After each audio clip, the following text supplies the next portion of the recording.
Kimi, aminadong kilig na kilig nang makatanggap ng flowers mula kay Paulo nung Valentine's Day.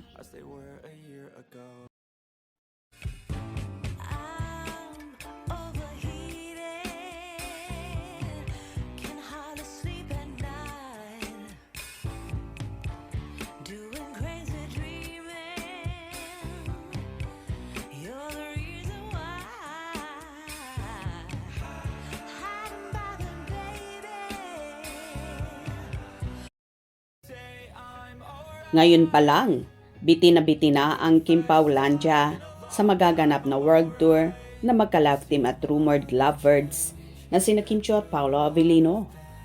Kumpirmado na kasing 2 buwan lang ang nasabing concert ng Kim Pao na magsisimula sa buwan ng Abril at tatawid hanggang buwan ng Mayo.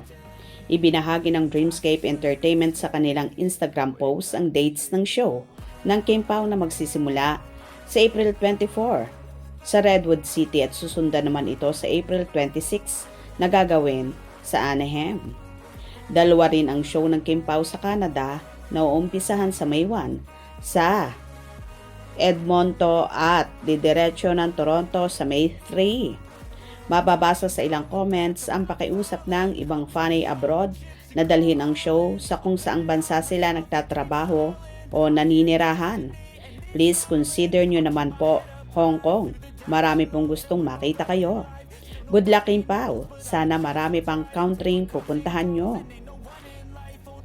Ilan sa mga Kim Paulandia na nakausap namin via direct message sa Facebook ay umaasa na dumayo sa kanila ang Kim Pao World Tour gaya sa Middle East, Europe at ilang bahagi sa Asia. Samantala bagamat higit 1 buwan pa bago ang first leg ng Kim Pao World Tour, nagpaplano na ang maraming fandom sa US at Canada sa pagsalubong sa kanilang idols. Excited na rin ang mga ito sa mapapanood na lambingan on stage ni Kim at Paolo sa concert. Sinusulat ang item na ito, hindi pa nag-aanunsyo ang production ng concert kung madadagdagan pa sila ng bansa bukod sa US at Canada. Anyway, tila nasa cloud9 nga ang pakiramdam ni Kim Chiu nang makatanggap siya ng bouquet of flowers mula kay Paolo Avellino noong Valentine's Day. Aminado ang actress sa nagdaang interview sa kanya ng correspondent ABS-CBN na si MJ Felipe na kilig siya kung saan tinapik niya pa ang aktor at todo ang naging pasasalamat.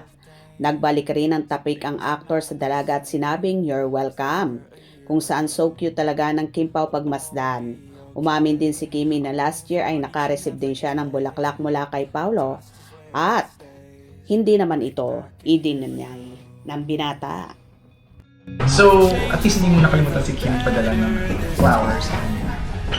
Thank you. Welcome. Pero pinilig ka? Oo naman. Oo, lahat naman ng girls on Feb 4. Marami naman ang tuwang-tuwa sa sweetness at kilig na kilig si Chinita Princess na halata mong so in love sa mga ibinigay ni Paolo nung nakaraang Valentine's Day. Hope you enjoyed. Please subscribe for more info.